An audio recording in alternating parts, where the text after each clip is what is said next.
Тверском, шум зеленых аллей.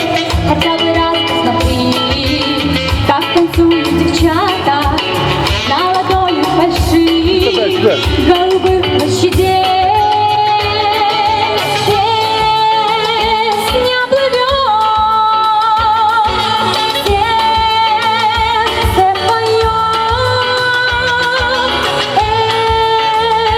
эти слова о тебе, Москва.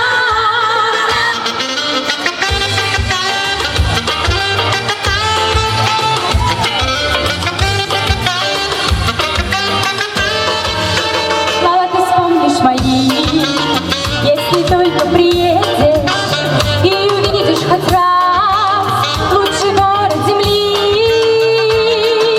Песня плывет, сердце поет эти слова о тебе, Москва.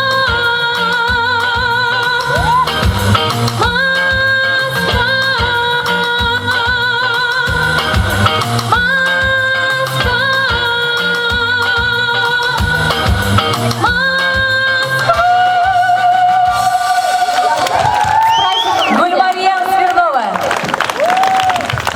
Любимый праздник татарского народа собирает людей разных национальностей, привлекает многочисленных гостей, насыщенной и интересной программой, которая удачно сочетает древние традиции и культуры